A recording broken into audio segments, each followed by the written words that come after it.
What's up, everybody? It's Justin. Welcome. All right, so let's dig in.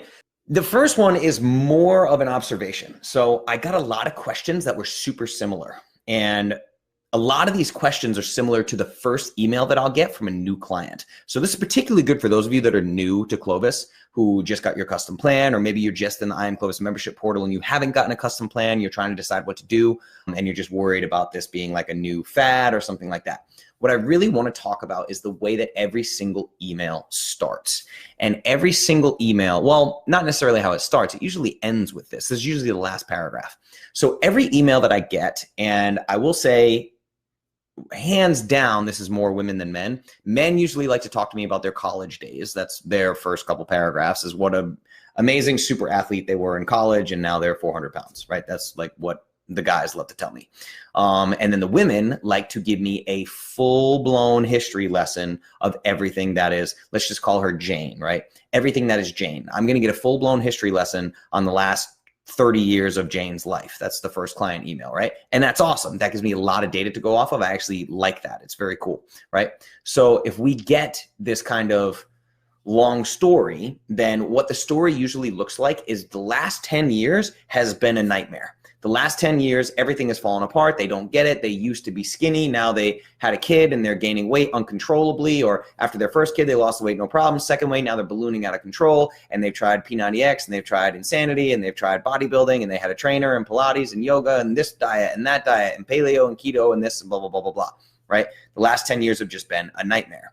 And then they will always end with a phrase that I call, when I was at my fittest, I was doing X. And what I mean by fittest is people used to say when I was fit, right? They just think that they were fit.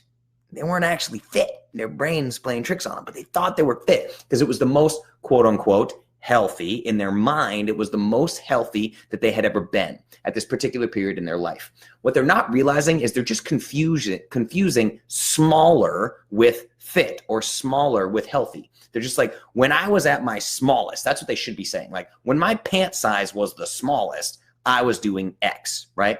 They don't notice the correlation that I see because they haven't worked with 1,000 clients, right? After working with all these hundreds and hundreds of women, what I see is they will say, like, the last 10 years has been a nightmare. Let's just call it 10 years because that's easy math, right? So usually they'll say, the last 10 years has been absolute hell on earth. It's been a nightmare. All my health is in the toilet. It's been terrible, right? And when they were at their fittest or their healthiest or their smallest, it was like exactly 10 years and 6 months ago. Right? Like 6 months before everything went to hell in a handbag, that was when they were at their skinniest or at their fittest or whatever, right?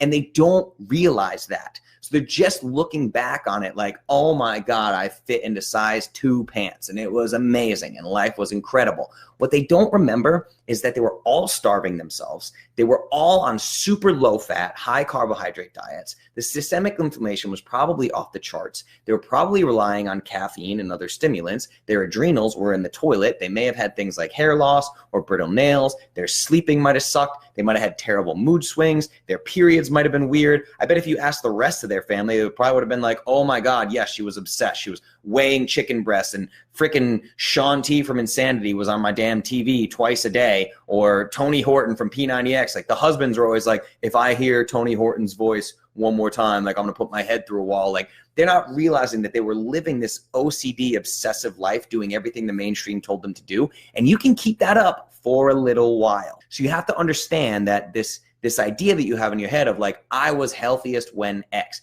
really just means skinny. I was skinniest when X. And what you were sacrificing to get there was tremendous. So when we talk about the roller coaster, like this health and wellness roller coaster, the weight loss roller coaster that all women go on, the average woman tries at least 7 diets in their lifetime.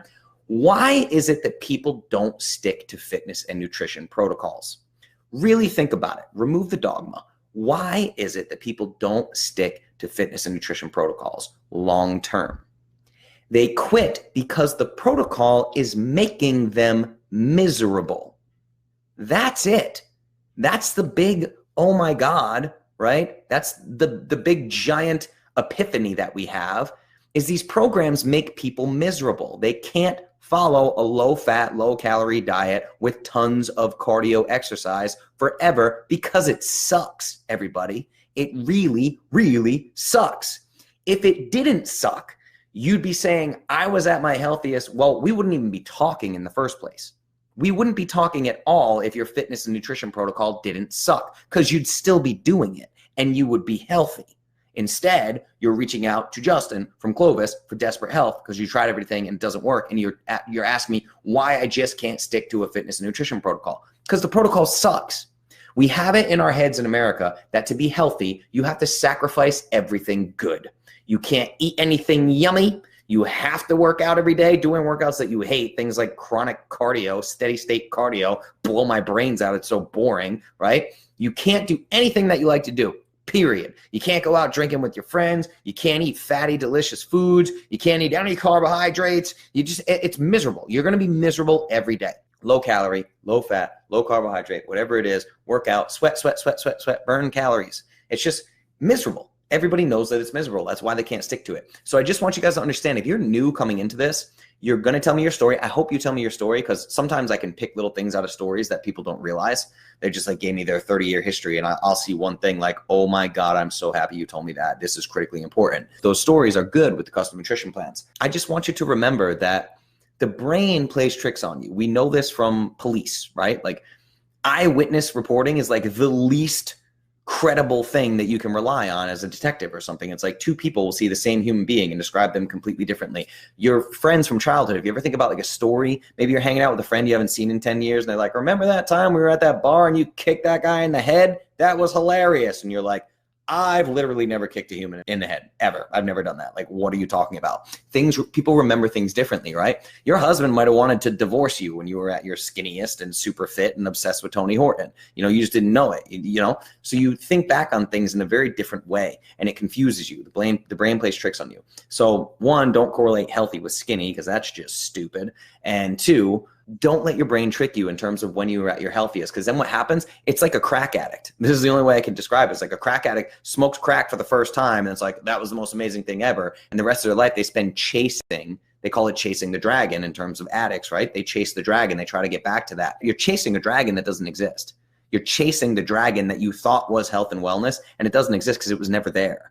You did this program for 3 months or 4 months or whatever, and you were like, oh my God, I looked so good. Like I could see a little bit of abs in the mirror. I was so healthy. And you're not looking at your health at all. Like if we compared blood work between then and now, you know what I mean? It's like you don't actually know if you were healthy then. And that happens with men as well. The men are just like, I was a Division I college athlete and I had 6-pack abs in college, and now they're 30 and literally over 300 pounds. I have a lot of Division I male athletes. By the time they get to me, they're usually 300 pounds.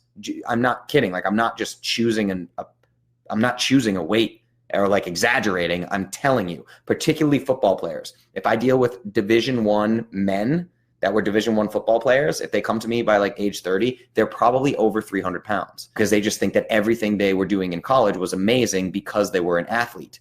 It's like, no, dude, you were 19. What are we talking about here? So it's just the brain plays tricks on you, and you chase that dragon. That Division I college football player is like, I'm going to eat the same thing I ate all through college, and I'm going to do that for the next 10 years. And now they're 315 pounds and they need Justin. Why is Clovis so easy to follow? Because it's enjoyable. It's amazing.